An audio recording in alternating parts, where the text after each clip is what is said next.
Welcome to our summary of Crucial Conversations by Joseph Grenny, Kerry Patterson, Al Switzler, and Ron McMillan. This book explains why it's so important to handle tough conversations, especially when people disagree, emotions are high, and the stakes are big.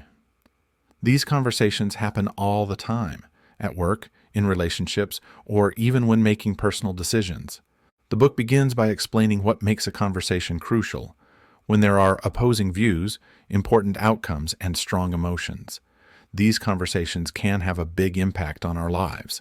If not handled well, they can harm relationships, lead to poor decisions, and cause missed opportunities. But if done right, they can lead to much better results. This introduction sets up the skills you need to handle these conversations successfully. Whether you want to improve communication, build better relationships, or create a more cooperative environment, these skills are essential. Next, the book dives into the power of dialogue, focusing on how to communicate effectively. Dialogue is more than just talking. It's about creating a safe space where everyone feels comfortable sharing their thoughts and feelings without fear of judgment. This safe environment is crucial for successful conversations because it encourages open sharing and builds teamwork. One key concept is the pool of shared meaning. This is the collective understanding that grows when people freely share their ideas and feelings. The more people contribute, the better the decisions and cooperation that result. A richer pool leads to well-informed decisions that benefit everyone involved. The book also talks about the fool's choice, which is the mistaken idea that you have to choose between being honest and keeping a good relationship. This false choice often blocks open communication, but the authors explain that you can be both honest and respectful. They offer simple strategies to help you avoid this trap, creating environments where honesty and strong relationships can coexist. By embracing dialogue and avoiding the trade-off between being truthful and being kind, you can handle crucial conversations more effectively. The book then moves into the practical side with preparation for crucial conversations. Here, the authors stress the importance of being mentally and emotionally ready before starting these key discussions. Success in these conversations isn't just about what you say, but also about your mindset and emotions. They suggest taking time for self-reflection to understand your own motives, biases, and triggers. Being aware of these things helps you manage your reactions and approach the conversation calmly, increasing your chances of a positive outcome.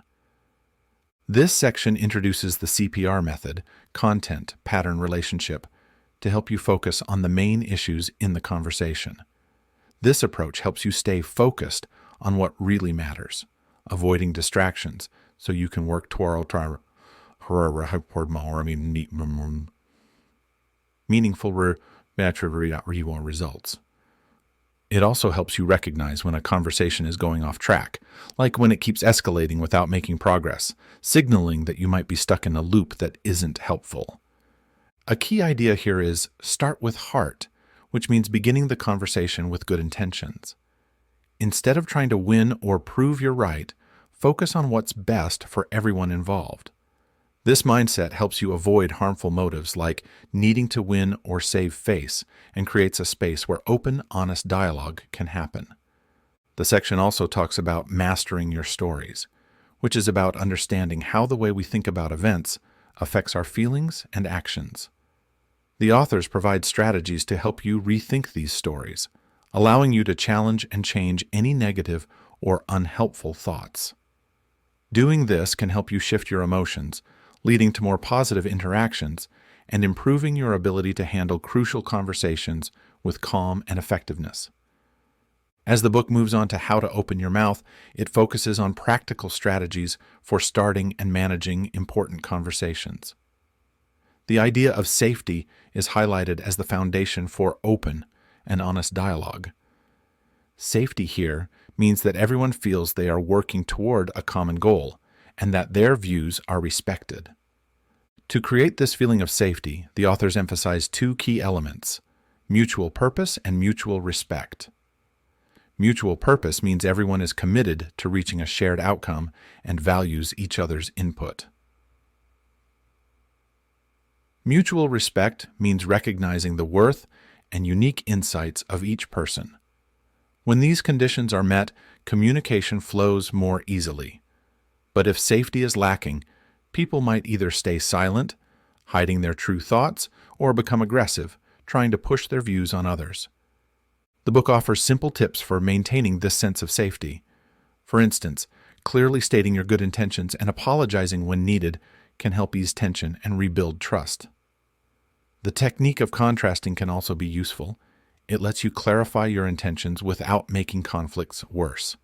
Plus, the crib method, commit, recognize, invent, brainstorm, is introduced as a way to align different goals into a shared purpose, which is especially helpful in virtual settings where you might miss subtle cues. The state skills: share your facts, tell your story, ask for others' paths, talk tentatively, and encourage testing. Offer a clear way to share your views while inviting others to share theirs. This approach helps create a balanced conversation where everyone feels heard and respected. Along with this, the AMPP techniques, ask, mirror, paraphrase, prime, are meant to deepen understanding and build empathy, allowing you to really explore each person's perspective. These methods show the importance of approaching conversations with curiosity and patience, ensuring the environment stays safe for honest and productive communication. When the book discusses handling disagreements, it introduces a method for respectful disagreement called the ABCs: agree, build, and compare.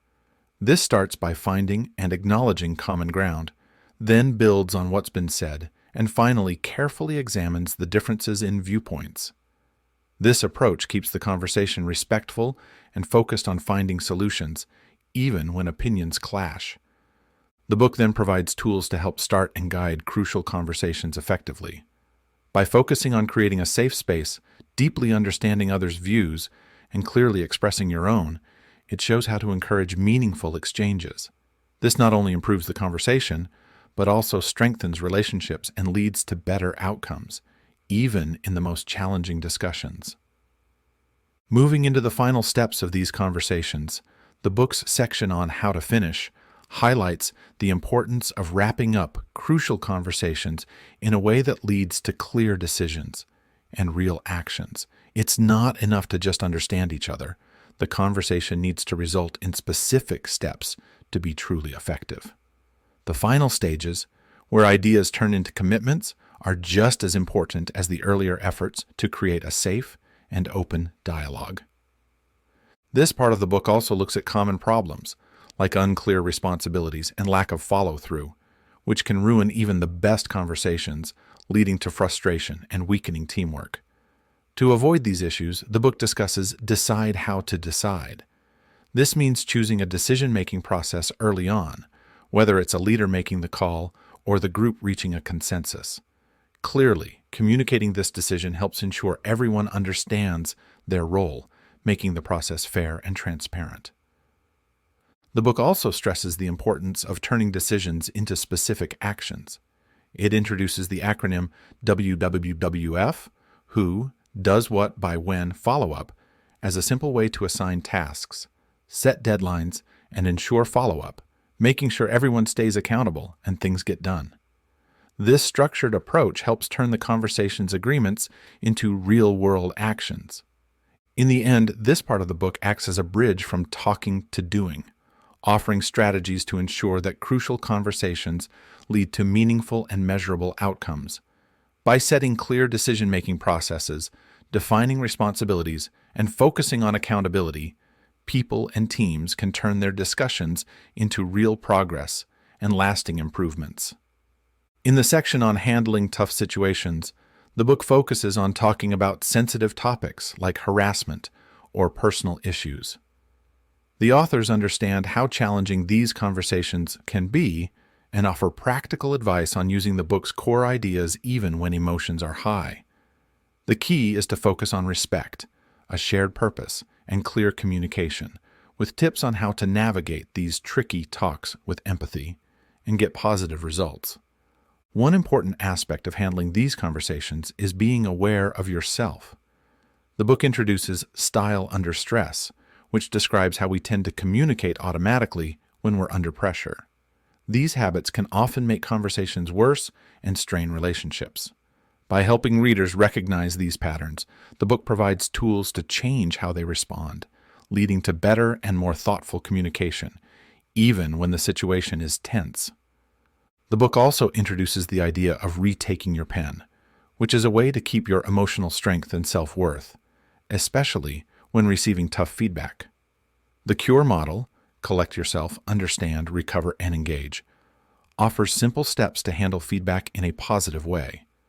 This method helps you manage your initial emotional reactions, get clarity on what's being said, regain your calm, and then engage with the person giving feedback in a constructive way.